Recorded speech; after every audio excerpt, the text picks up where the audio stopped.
house. Well, that must have been torture, Derek. Right, well, it's all systems go for the start of the prologue of the Nkomazi 400. Out first, Foss and Howie in their Castrol Toyota Hilux. Followed by the Ford Racing pair of Chris Fiss and Jan Badenhorst, who will be looking to go one better this time round after finishing second in the RFS 400.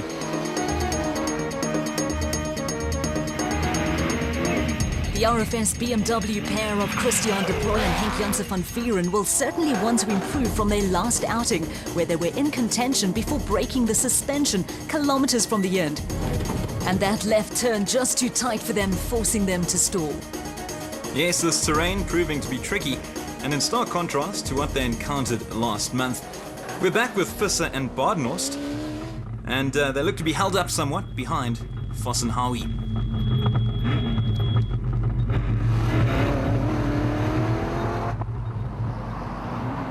The Atlas Copco team of Gary Bertholdt and Siegfried Rousseau in their Toyota Hilux. And as we take a look at the pictures here, this is about 2 kilometers in. Oh my goodness, they were completely blinded there. That could have ended badly, and a ditch proving to be the cause of that. Very scary moment for Bertholdt, doing superbly to recover though and continue in the race. Foss and Howie back on the road, despite experiencing a puncture during the prologue, being a rocky start to the championship for the defending champs. The Regent Racing team of Michael Whitehouse and Matthew Carlson, and looking good in their Nissan Navara, only the second time out in their new car. These men were simply superb at the RFS 400. Woolridge and co-driver Huxtable in the Ford Racing Ranger. We heard from the driver earlier, and it's hard to believe he's just 21 years old.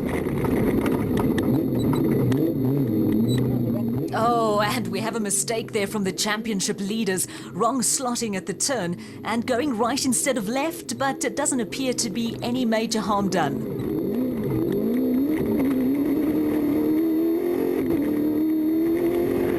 Except maybe for a few seconds. Every second is critical in the race, as these men will tell you, Anthony Taylor and Dennis Murphy in the second Castrol Toyota Hilux.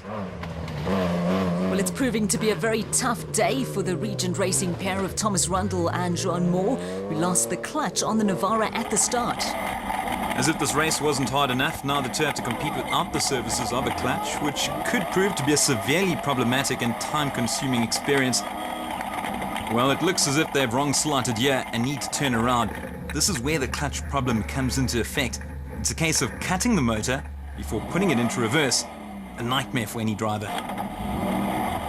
Well, let's catch up with our celeb team of Roxy and Archie. She looked cool, calm and collected before the start, and things seem to be going all right on the road. It's looking a little bumpy inside though, and after finding the correct page in the roadbook, Roxy's not scared to bark out the orders. Well, there certainly are plenty of spectators out on the route. Here they're cheering on the Atlas Copco team of Johan van Staden and Mike Lawrenson. The leading team in the E-Class, Dirk Patter and Chris Claessens. I caught up with Dirk before the race, and despite his success, the guy's extremely humble. As are these two, the Horn brothers, Johan and Werner, in the Malelani Toyota Land Cruiser, with Father Johan Sr. massively responsible for getting the Nkomazi 400 off the ground. A great Friday for de Plooy and Van Vieren, finishing fastest in their RFS BMW, almost 2 minutes ahead of Visser and Badenhorst in the Ford Racing Ranger, while Bertholdt and Rousseau in their Atlas Copco Toyota Hilux finished third despite their major scare.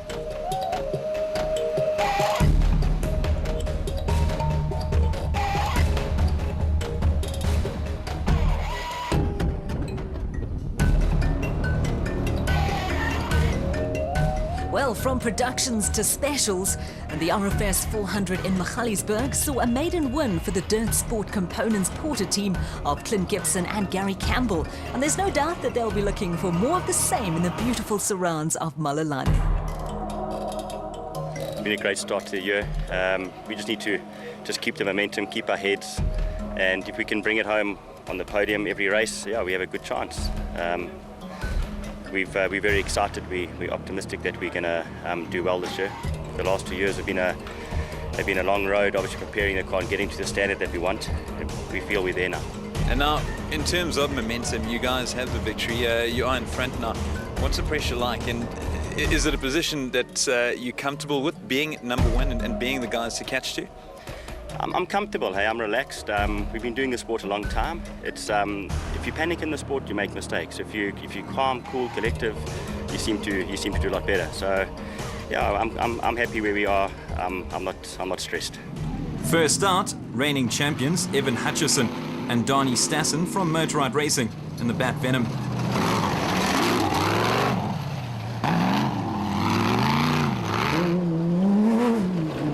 Colin Matthews and Alan Smith in the Century Racing CR3 experiencing brake problems from the start, but it doesn't look to be affecting their race too much.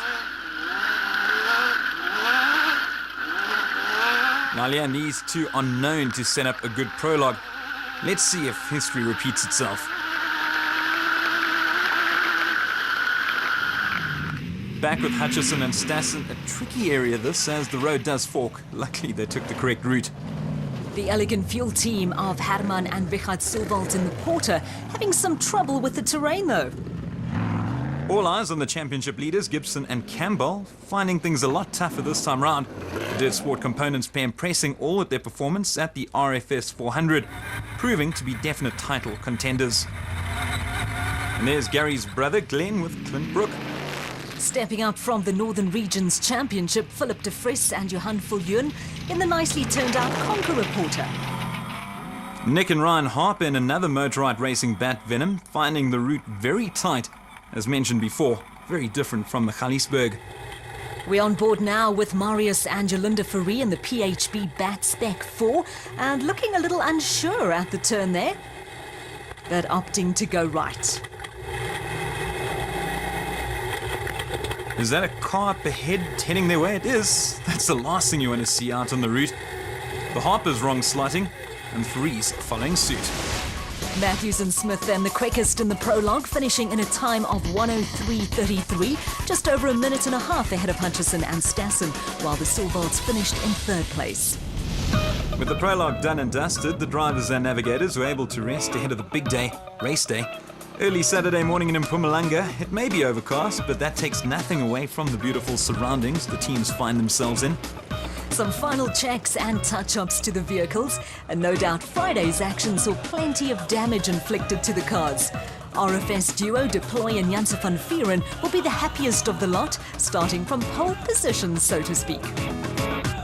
Yeah, we're just going to try and keep it together and stay focused, and we have a bit of time to play with. So just try and keep it together till we're in the mountains. It should be difficult to pass for the other guys, and it's very dusty up there. So yeah, we're just going to try and keep it together and dominate the race, or try and control the race from the front. Strong words from Deploy, wanting to dominate the race in the production vehicle category. I wonder if Colin Matthews feels the same after finishing on top in the Specials prologue. We worked really hard to get to a race, and it's like a childhood dream come true, you know, before a race. It's really exciting. The pressure's on. It's going to be lots of fun. Middleline Toyota and the community have just welcomed us here and given us such an awesome place to race. So it's really, really awesome. An aerial shot of the fantastic start-finish at the Riverview Preparatory School outside of Malelane, and thousands in attendance for the start of the first loop of the Nkomazi 400.